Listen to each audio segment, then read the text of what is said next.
বন্যার সবশেষ পরিস্থিতি জানতে সরাসরি যুক্ত হচ্ছেন রাঙামাটি থেকে মিশু মল্লিক, খাগড়াছড়ি থেকে আক্তার হোসেন এবং টেকনাফ থেকে শহীদুল্লাহ। প্রথমে যাচ্ছি রাঙামাটিতে, সেখানে আছেন সহকর্মী মিশু মল্লিক। মিশু, নিশ্চয়ই আমাকে শুনতে পাচ্ছেন। শুভ সকাল। সেখানকার বন্যা পরিস্থিতি আসলে কেমন জানাবেন?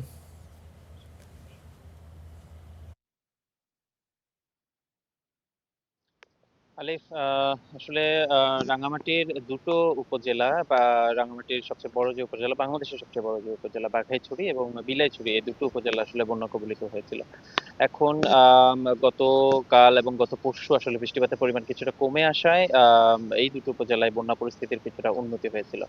আম, কিন্তু আরেকটি আশঙ্কার কথা পাশাপাশি জানাতে চাই, সেটি হচ্ছে গতকাল মধ্যরাত থেকে আবারও গুড়ি গুড়ি বৃষ্টিপাত শুরু হয়েছে এবং সেটি টানা বৃষ্টিপাত হচ্ছে। এখন এই বৃষ্টিপাতের ফলে আবারও যদি পাহাড়ি ঢলের কারণে কাঁচালং নদীর পানি বৃদ্ধি পায়, তবে আবারও বন্যা কবলিত হতে পারে দেশের সবচেয়ে বড় এই উপজেলাটি। বাঘাইছড়িতে বন্যা পরিস্থিতির উন্নতি গতকাল সকাল থেকেই আসলে হয়। যে সকল প্লাবিত অঞ্চলগুলো ছিল, সে সকল প্লাবিত অঞ্চল থেকে পানি নামতে শুরু করে এবং আশ্রয়কেন্দ্রে যারা আশ্রয় গ্রহণ করেছিলেন তারাও আসলে ঘরে ফিরে যেতে শুরু করেছিলেন। এখনো পর্যন্ত, শেষ খবর পাওয়া পর্যন্ত আমাদের কাছে কাঁচালং নদীর পানি এখনো বিপদসীমার নিচেই রয়েছে। সে কারণে আসলে এখনো পর্যন্ত নতুন করে প্লাবিত হয়নি, তবে প্লাবিত হওয়া যে সকল অঞ্চল ছিল সেগুলো থেকে আসলে এখনো পুরোপুরি পানি নেমে যায়নি। সে কারণে আশ্রয়কেন্দ্রে মানুষ এখনো রয়েছেন। বাঘাইছড়িতে এই মুহূর্তে 24টি আশ্রয় কেন্দ্র খোলা হয়েছে এবং 24টি আশ্রয় কেন্দ্রে প্রায় 1,500-এর মতো মানুষ এখনো পর্যন্ত অবস্থান করছেন। আমরা আসলে এই ব্যাপারে কথা বলার চেষ্টা করেছিলাম বাঘাইছড়ি উপজেলা নির্বাহী কর্মকর্তা আমিনা মারজানের সাথে। তিনি অনেকদিন যাবত আসলে দুর্গম এলাকাগুলোতে ত্রাণ বিতরণ কার্যক্রম চালিয়ে যাচ্ছেন। তিনি আমাকে যেটা বলছিলেন যে ত্রাণের আসলে এই মুহূর্তে কোনো অভাব নেই, তাদের কাছে পর্যাপ্ত ত্রাণ রয়েছে এবং তারা ত্রাণ বিতরণ করছেন। প্রতিটা আশ্রয় কেন্দ্রে গিয়ে 3 বেলা খাবার, ওষুধ এবং অন্যান্য আহ, যে সকল সুবিধাগুলো সেগুলো তারা দেওয়ার চেষ্টা করছেন এবং এই ব্যাপারে কোনো সন্দেহই নেই যে তারা সরকারের পক্ষ থেকে যে ত্রাণগুলো আছে, তারা পর্যাপ্ত ত্রাণ তাদের কাছে রয়েছেন, তারা সেগুলো বিতরণ করছেন ভালোভাবেই। কিন্তু আশঙ্কার কথা তিনি যেটা বলছেন যে টানা বৃষ্টিপাত হলে আবারও হয়তো বা বন্যা কবলিত হতে পারে। পাশাপাশি বিলাইছড়ি উপজেলার কথা যদি বলি, বিলাইছড়িতে এই মুহূর্তে 4টি আশ্রয়কেন্দ্র রয়েছে, যেখানে প্রায় 150 শতাধিক মানুষ অবস্থান করে আছে। কিন্তু বিলাইছড়ির একটি যেটি সমস্যা, সেটি হচ্ছে যে রায়াক্ষং নদী রয়েছে, যে বৃষ্টির কারণে পাহাড়ে ঢল নেমে এসে রায়ক্ষং নদীতে যখন স্রোত বেড়ে যায়, তখন আসলে বিলাইছড়ি উপজেলা একেবারেই নদীর পথে যে যাতায়াত সেখানে সেটি একেবারেই বিচ্ছিন্ন হয়ে যায়। সে কারণে উপজেলা প্রশাসনের পক্ষ থেকে কোনো ত্রাণ নিয়ে বা কোনো সহায়তা নিয়ে সেখানে আসলে পৌঁছানো সম্ভব হয় না, যেটি আসলে গত পরশু দিনও হয়েছে। কিন্তু গতকাল উপজেলা প্রশাসনের পক্ষ থেকে এবং উপজেলা বিএনপির পক্ষ থেকে ত্রাণ নিয়ে সেখানে আহ, সেখানে গিয়েছিলেন এবং ত্রাণ বিতরণ করেছিলেন। তো এখনো পর্যন্ত গুড়ি গুড়ি বৃষ্টি চলমান রয়েছে। এই পর্যন্ত গতকাল সন্ধ্যা 6টা পর্যন্ত 29 মিলিমিটার বৃষ্টিপাত রেকর্ড করা হয়েছে রাঙামাটিতে। তো আসলে এই ছিল আমার কাছে রাঙামাটি থেকে বন্যা পরিস্থিতির সর্বশেষ আলী।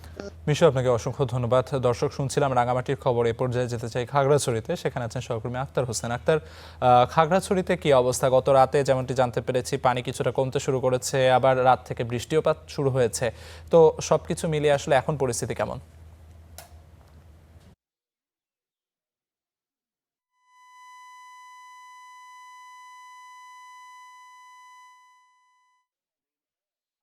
পাহাড়ি ঢলে যে সকল এলাকা প্লাবিত ছিল সেই সকল এলাকা পানি কিন্তু কমতে শুরু করেছিল। সর্বশেষ আমরা গতকালকে যেমনটা দেখেছি, অর্থাৎ খাগড়াছড়ি দিঘিনালা উপজেলার বেশ নিচু এলাকাতে কিছু গ্রাম প্লাবিত ছিল, সেই এলাকার পানিও কিন্তু নামতে শুরু করেছে। আমরা গতকাল থেকে দুপুর পর্যন্ত দেখেছিলাম অন্তত পানি নেমে যাওয়ার ফলে কিন্তু কিছু একদম নিচু এলাকা, অন্তত 50 পরিবারের মতো কিন্তু পানিবন্দী ছিল এবং আমরা সেটি বিকাল আজ সকালে খোঁজ নিয়ে যেমনটা জানতে পেরেছি, আসলে সেখান থেকেও কিন্তু মানুষ নেমে গিয়েছে। অর্থাৎ খাগড়াছড়ি যে পাহাড়ি যে ঢলে ভারী বর্ষণের ফলে পাহাড়ি ঢলে সকল মাইনের টেঙ্গি নদীর পানি প্রবাহিত হওয়ার ফলে যে সকল গ্রামগুলো পানিতে প্লাবিত ছিল, সে সকল গ্রামের কিন্তু পানি নেমে গিয়েছে। মানুষ এখন তারা সে বসত বাড়িতে ফিরছে, অর্থাৎ তারা আত্মকেন্দ্র থেকে বসত বাড়িতে ফিরছে এবং সেখানে তারা তাদের ঘর পরিষ্কার এবং অন্যান্য যে পরিষ্কার পরিচ্ছন্ন সেগুলো কিন্তু করছে। পাশাপাশি আমি আপনাকে একটু বলে রাখি, যেটা হচ্ছে যে গেল কয়েকদিনে ভারী বর্ষণে কিন্তু খাগড়াছড়ি সাজেক সড়ক এবং লংগদুর রাঙ্গামাটি লংগদুর সড়ক কিন্তু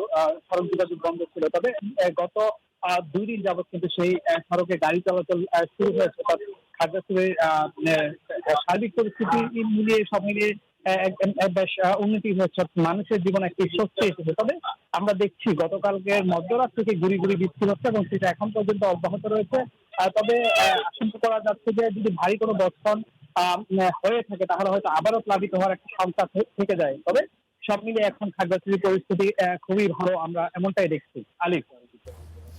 দর্শক, শুনছিলাম খাগড়াছড়ি থেকে সহকর্মী আখতার হোসেন জানাচ্ছিলেন সেখানকার সবশেষ পরিস্থিতি। আমাদের সঙ্গে আরও একজন সহকর্মী যুক্ত হয়েছেন সুনামগঞ্জ থেকে আমির মাহবুব। তবে এ পর্যায়ে আমরা যেতে চাই টেকনাফে, সেখানে আছেন সহকর্মী শহীদুল্লাহ। শহীদ, টেকনাফের এই মুহূর্তে বন্যা পরিস্থিতি কেমন জানাবেন?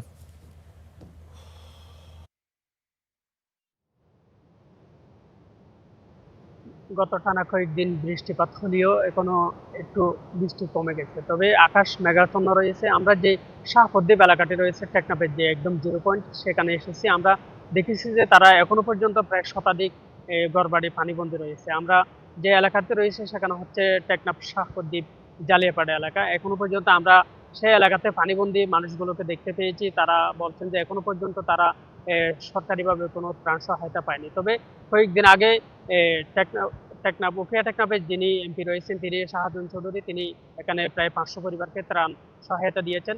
এই দ্বিতীয় দফা আরো দেওয়ার কথা রয়েছে, কিন্তু এখনো পর্যন্ত তারা ত্রাণ সহায়তা পায়নি। তারা অনেক কষ্টে আছেন বলে আমাদেরকে জানিয়েছেন। তারা দিনমজুর যারা কাজ করতেন, তাদের কাজকর্ম বন্ধ হওয়ার কারণে তারা অনেক কষ্টে থাকতে হচ্ছে, সেটা কিন্তু বলেছেন। আমরা উপজেলা প্রশাসনের সাথে যে তথ্য পেয়েছিলাম, তারা বলছেন যে যে জায়গাতে পানিবন্দী রয়েছে তাদেরকে ত্রাণ সহায়তা দেওয়া হবে এবং শুকনো খাবার দেওয়া হবে, সেই বিষয়টা কিন্তু আমাদেরকে উল্লেখ করেছেন, আমাদেরকে জানিয়েছেন। তবে আমরা যে পানিবন্দী মানুষগুলো আছেন তারা বলছেন যে যে স্লুইস গেট যে টাকার কথা, সেটি 2টি টাকার কথা, সেখানে একটি রয়েছে, যার কারণে পানিবন্দী থাকতে হয়।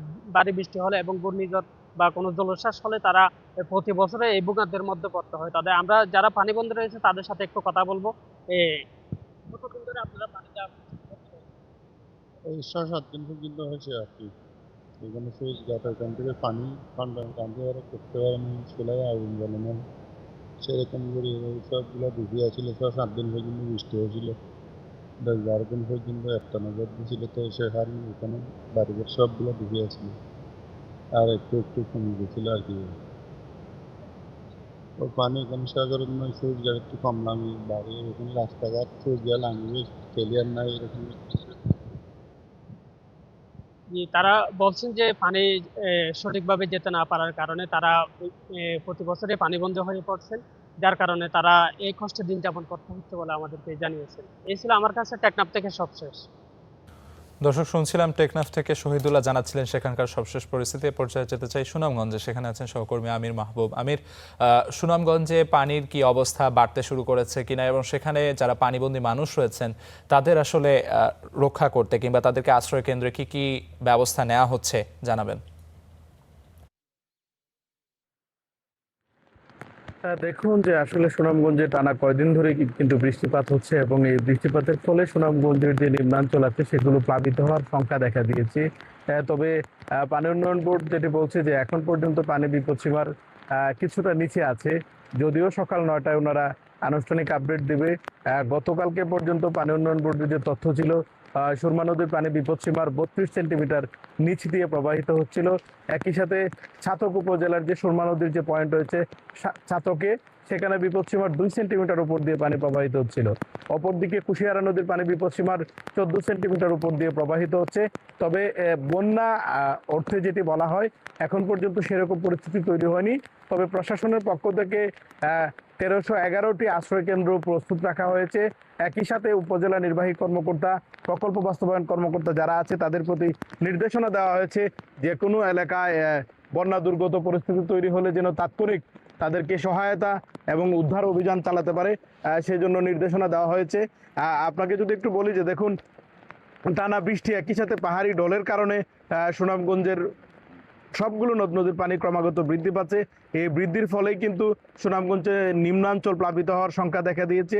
একই সাথে আপনি জানেন 2022 সালে আকস্মিক যে বন্যা হয়েছিল, সেই আকস্মিক বন্যার ভয় এখনো সুনামগঞ্জের মানুষকে তাড়া করে বেড়ায়। একদিনের ব্যবধানে পুরো সুনামগঞ্জ তলিয়ে গিয়েছিল। তো এই পরিস্থিতি থেকে আসলে পানি উন্নয়ন বোর্ড যথেষ্ট সতর্ক রয়েছে। একই সাথে এখানকার সাধারণ মানুষ যারা আছেন তারাও বন্যা পরিস্থিতি সার্বক্ষণিক পরিস্থিতি তারা পর্যবেক্ষণ করছেন। এখানকার সাধারণ মানুষ যারা আছেন যে কোনো পরিস্থিতি হলে সেটি মোকাবেলার জন্য জেলা প্রশাসনের পক্ষ থেকে জানানো হয়েছে, তারা সব ধরনের প্রস্তুতি নিয়ে রাখছে। আলিফ, এই ছিল সুনামগঞ্জের হাওর অঞ্চল থেকে বন্যা পরিস্থিতির যে সংখ্যা তৈরি হয়েছে সেখান থেকে সর্বশেষ। আমির, আপনাকে অসংখ্য ধন্যবাদ। দর্শক, শুনছিলাম সুনামগঞ্জের খবরাখবর, সেই সঙ্গে সহকর্মীরা রাঙামাটি, খাগড়াছড়ি এবং টেকনাফ থেকেও জানাচ্ছিলেন সেখানকার বন্যা পরিস্থিতির সবশেষ।